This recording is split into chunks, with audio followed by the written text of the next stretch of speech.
अकबर और बीरबल की कहानी।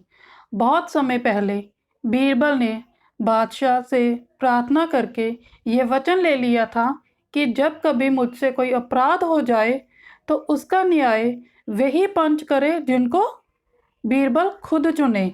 बादशाह ने बीरबल की ये प्रार्थना स्वीकार करते हुए उन्हें इसका वचन दे दिया था। बादशाह अपने वादे के पक्के थे, इसलिए बीरबल को प्रार्थना की स्वीकृति के बारे में सुनकर बहुत खुशी हुई। अचानक एक दिन बीरबल से एक अपराध हो गया। बादशाह ने दंड देने के लिए बीरबल को बुलाया और कहा, तुमने जो कसूर किया है उसकी सज़ा तुम्हें जरूर मिलेगी। तब बीरबल ने इस अवसर का लाभ उठाने के लिए बादशाह को उनके दिए गए वचन का स्मरण कराया।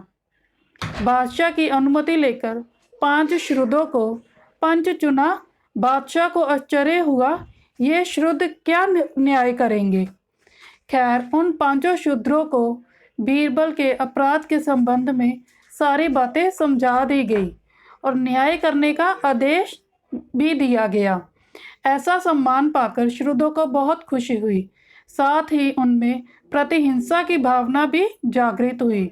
पंचों ने ये सोचा कि बीरबल ने कई बार उनको अनेक कष्टों में डाल दिया था, उसका बदला लेने का ये सुनहरा मौका वो अपने हाथों से नहीं जाने देंगे।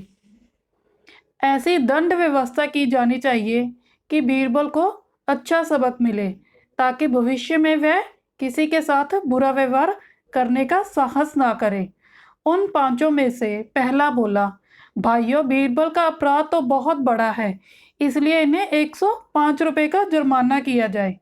इतनी बड़ी रकम की जुर्माने की कल्पना कर के दूसरा पंच चेहरा उठा। उसने सोचा, बीरबल के बाल बच्चे पर इसका बुरा असर पड़ेगा, इस बार इसको चौपट कर दिया जाए और इसको 100 रुपये का दंड दिया जाए।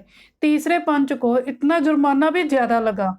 उसने आश्चर्य प्रकट करते हुए जुर्माना घटाकर 60 रुपये ही करना प्रस्तावित किया और साथ में उसने कहा कि अगर पंच चाहे तो 10 रुपये जुर्माना और बढ़ा सकते हैं।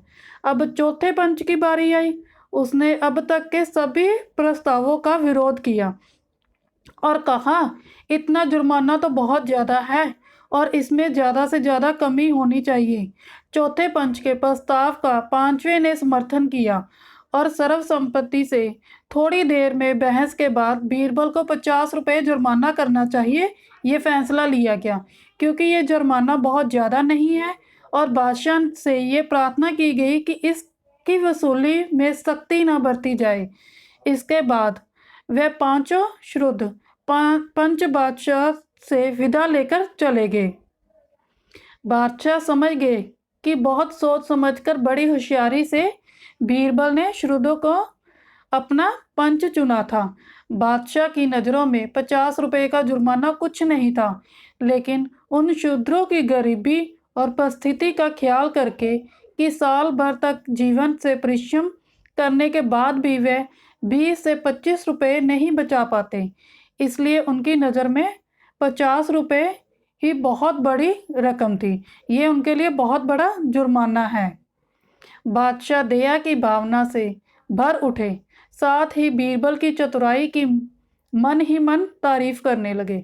बादशाह बीरबल को फैसला सुनाते ही जा रहे थे, लेकिन ऐसा सोचते सोचते उन्होंने बीरबल को दंड मुक्त कर दिया।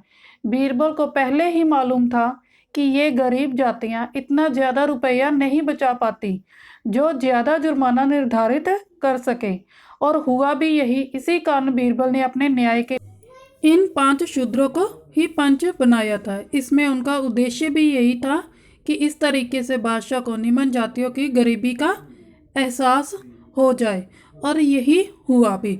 बादशाह को इसका एहसास भी हो गया। तो दोस्तों, इसी तरह ये कहानी समाप्त होती है। अगर आपको ये कहानी अच्छी लगी तो इसको लाइक, शेयर और चैनल को सब्सक्राइब ज़रूर करें।